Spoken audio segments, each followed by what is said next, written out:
इस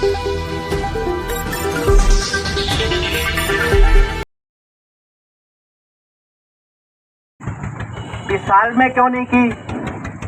दूसरा, आपने पुराना बिल देखा होगा कि जब बिल आता है 2 महीने का बिल आता था तो उसके नीचे पिछले साल जो हमने भरे हैं उसकी यूनिट उसके नीचे लिखी हुई आती है, भी आपने पिछले साल में इतनी जलाई थी और अब आपकी इतनी जली है।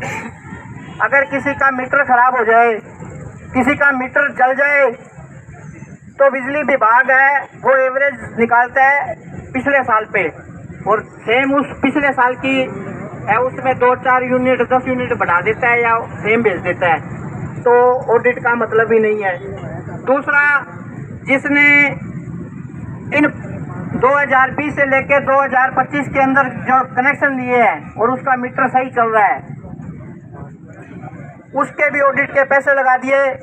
असल में साथियों बात ये है, इसको समझने वाली बात है कि जब सारे लोग चिल्ला रहे थे और बिजली विभाग के कर्मचारी चिल्ला रहे थे कि जी सरकार बिजली का निजीकरण करने जा रही है, तो हम तालियां बजा रहे थे कि यार अपने को क्या लेना है, ये तो इनकी नौकरी जाएगी तब ये चीख रहे हैं।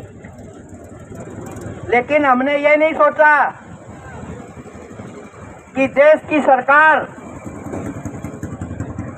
11 सालों के अंदर देश के जितने सार्वजनिक सरकारी उपक्रम हैं जो जनता को राह देते हैं और सरकार को एक बहुत बड़ा टैक्स, बहुत बड़ी कमाई करके देते हैं, उनको सबको सरकार निजीकरण कर दिया। किसी को 50 साल के लिए, किसी को 30 साल के लिए बेच दिया। और खरीदने वाले कौन? 2 ही आदमी हैं, अंडानी और अम्बानी। आप किसी रेलवे स्टेशन पे चले जाना, उस पे अडानी, एयरपोर्ट पे चले जाओ, उस पे अडानी, तेल की कंपनियों में कहीं भी चले जाओ, उसमें अडानी, और बिजली के अंदर भी अडानी। असल में जो पिछली सरकार ने 100 से 200 यूनिट फ्री की थी, ये ऑडिट उसकी है भी, वो पैसा आपसे वसूल किया जा रहा है। और ये बात यही नहीं रुकने वाली। ये जो मेरे दुकानदार भाई बैठे हैं दुकानों के अंदर एसी लगाए हुए हैं, ये आपके एसी बंद हो जाएंगे, क्योंकि केंद्र की सरकार और राज्य की सरकार स्मार्ट मीटर लगाने शुरू कर दिए हैं। और इससे पहले उन्होंने आपको परखा था कि जब ये 1 महीने का बिल किया ना, तो अपने कह रहे थे यार 1 महीने में है, कह जी आपको बिल है वहीं निकाल देंगे और आपको वहीं भर देना, 2-2 महीने का नहीं है।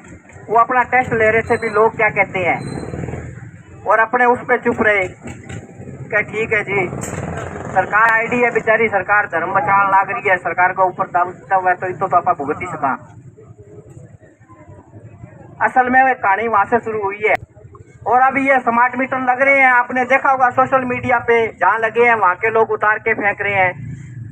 ये 15 से लेके 40% तक है जो बिल फालतू वाले यूनिट फालतू निकालते हैं, ये हवा से चलता है। राजस्थान के अंदर जो पुराने इलेक्ट्रॉनिक मीटर लगे हुए हैं वो 10,000 करोड़ रुपए के मीटर लगे हुए हैं। केंद्र की सरकार ने सब्सिडी कर करके, और राजस्थान की सरकार 14,000 करोड़ रुपए के ये स्मार्ट मीटर लगाने जा रही है। वो 14,000 करोड़ रुपया सरकार का नहीं है, वो आप लोगों के टैक्स का पैसा है। अगर ये 14,000 करोड़ रुपए किसी दूसरी योजनाओं में खर्च किए होते, आम गरीब की भलाई में लगते, 2-3 महीने की पेंशन बकाया पड़ी है, उसका पैसा नहीं है। लेकिन अंडानी और अंबानी के लिए सरकार के पास में पैसा है। साथियों, स्मार्ट मीटर, ये लड़ाई लंबी चलेगी। स्मार्ट मीटर है वो हवा से चलता है, अगर वो लग गया, उसके अंदर भी इन्होंने पूरा प्लान बनाया हुआ है कि स्मार्ट मीटर लगेगा 6 महीने तो हम बिल देंगे, 6 महीने बाद में चुपके से उसमें एक चिप लगा देंगे, और वो रिचार्ज जैसे पहले अपने रिचार्ज करवाते थे ना कूपन वाले, 100 का किराया का उठ गया, फिर कस्टमर के गाना काटता कि मैं रिचार्ज करे पीछे की गया बेटे जी तो कट गया। ये सेम का सेम खेल इसमें होगा। रात को गर्मी आप सोए और अगर आपके मीटर में पैसे खत्म हो गए तो लाइट पीछे से कट जाएगी। अब काटने के लिए कुंडी लेके खंबे पे नहीं आएंगे। असल में सरकार का ये रवैया है कि जो गरीब आदमी है, ये सरकार उन लोगों को पाषाण युग में लेके जाना चाहती है कि पहले अपने दादे परदादे थे वो चिमनी जलाते थे,